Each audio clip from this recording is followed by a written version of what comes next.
75 days of weight loss ఛాలెంజ్‌లో ఈరోజు వచ్చేసి day 4. Day 4లో నా వెయిట్ వచ్చేసి 64.15. వెయిట్ చెక్ చేసుకున్నాకైతే ఇక్కడ డీటాక్స్ డ్రింక్ అయితే తీసుకుంటున్నాను. డీటాక్స్ డ్రింక్ తీసుకోవడం వల్ల అయితే మన మెటబాలిజం బూస్ట్ అయ్యి మనం తీసుకున్న క్యాలరీస్‌ని బర్న్ చేయడానికి హెల్ప్ చేస్తుంది. డైజెషన్ కూడా బాగా హెల్ప్ అవుతుంది.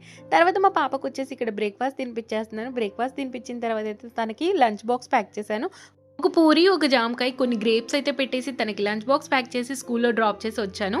ఇవి ముందు రోజు నేను మార్నింగ్ పెసలు నానబెట్టుకొని 1½ డే పెసలు మొలక కట్టడానికి అయితే స్ప్రౌట్ మేకర్లో పెట్టేశాను. ఇంకా ఆ స్ప్రౌట్స్, స్వీట్ కార్న్, గోవా అలాగే నేను కూడా కొన్ని గ్రేప్స్ వేసుకొని అయితే ఈరోజు నా బ్రేక్ఫాస్ట్ ప్లేట్ని రెడీ చేసుకొని బ్రేక్ఫాస్ట్ తినేసాను. లంచ్లోకి వచ్చేసి ఈరోజు మంచిగా చోలేతో పులావ్ చేసుకుందామని చెప్పేసి నానబెట్టుకున్న చోలే అలాగే కొంచెం పుదీనా, కొత్తిమీర, టమాటో, ఆనియన్స్, పచ్చిమిర్చి అలాగే సోయాబీన్ ఇవన్నీ వేసి ఈరోజు మంచిగా ఫైబర్ ప్రోటీన్ ఉండేలాగా పులావ్ చేసుకుంటున్నాను. తర్వాత ఇక్కడ డిషెస్ అన్నీ వాష్ చేసేసాను.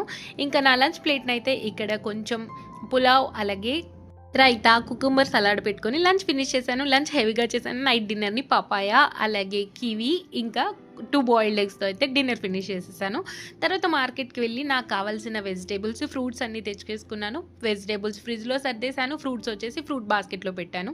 ఇంకా నైట్ పడుకునే లోపు 10,000 స్టెప్స్ 116 క్యాలరీస్ అయితే బర్న్ చేసేసానమాట. ఇంక ఈ రోజైతే ఇలా గడిచిపోయింది. మీరు ఫుల్ వీడియో కనుక చెక్అవుట్ చేయాలంటే కింద ట్యాగ్ చేస్తున్నాను. ఒక్కసారి చెక్ చేయండి. నచ్చితే లైక్, షేర్, కామెంట్తో పాటు సబ్స్క్రైబ్ చేసుకొని మర్చిపోవద్దు. Thank you so much for watching this video. Bye. Next వీడియోతో మళ్ళీ కలుద్దాం.